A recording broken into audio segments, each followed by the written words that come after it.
Hi everyone, I'm Jo Fry and this is my channel Jojo Fry Rocks, and today I would like to ask for your help in solving a bit of a guitar mystery.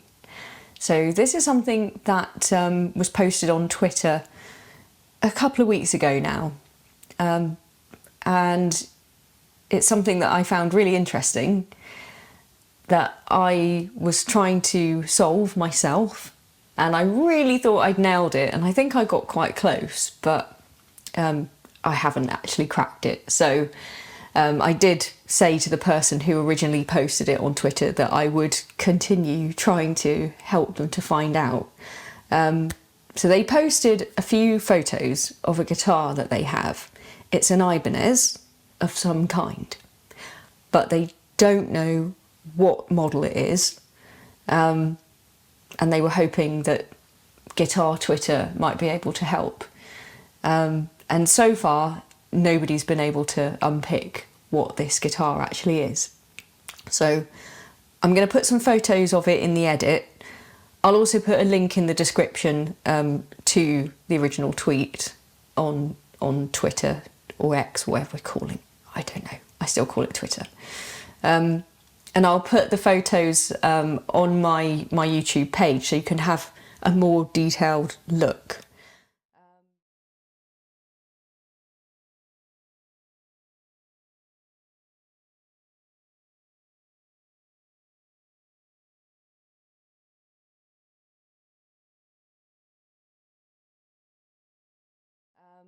But my kind of original approach was to look at the serial number, because there's a site where you can look up Ibanez serial numbers, and it will tell you like what that means in terms of year and month of manufacture, usually the factory, so like Fujigen, for example, which most of them are. And then you can kind of work out, okay, what models were they making at that factory at that time? So I thought it would be a fairly straightforward thing to figure out. So I thought, this will take me, 2 minutes on my lunch break. And I did really think that I'd cracked it. So looking at it, it wasn't a model that I immediately recognised. It has kind of some similarities to the RG series and my own. So I would have kind of placed it around a similar kind of vintage, I suppose. Looking at the serial number, which the original poster has put, it starts with an F, so that indicates that it was made in the Fujigen factory.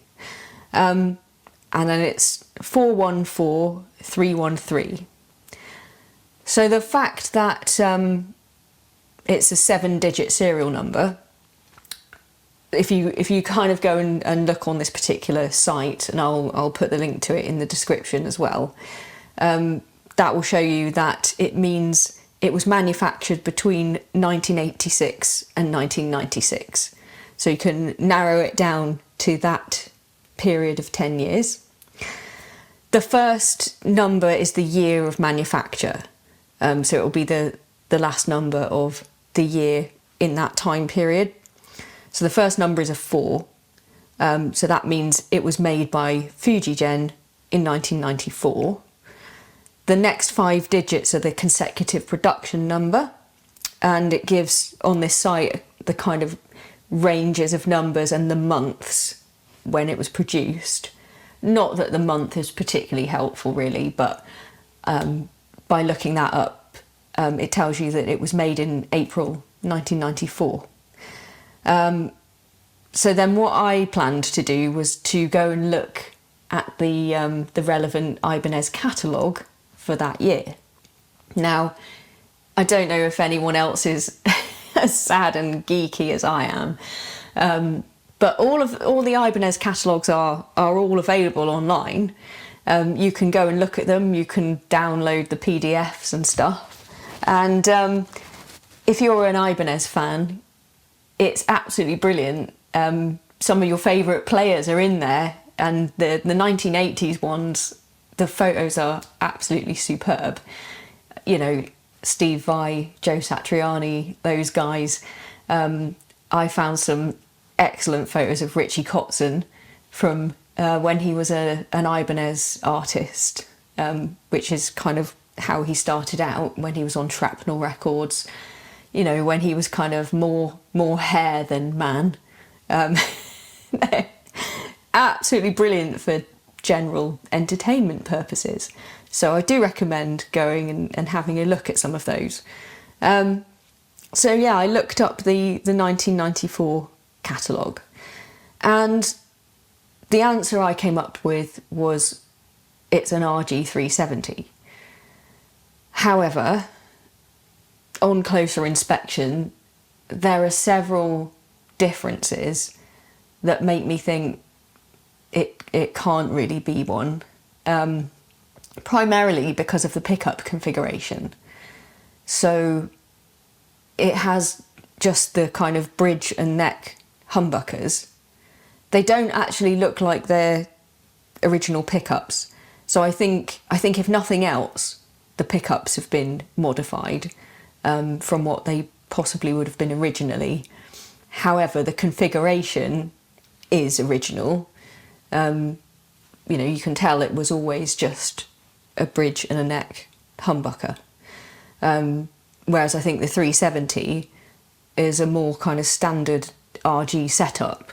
So like mine has, with the middle single coil pickup that no one uses. So yeah, it doesn't have that.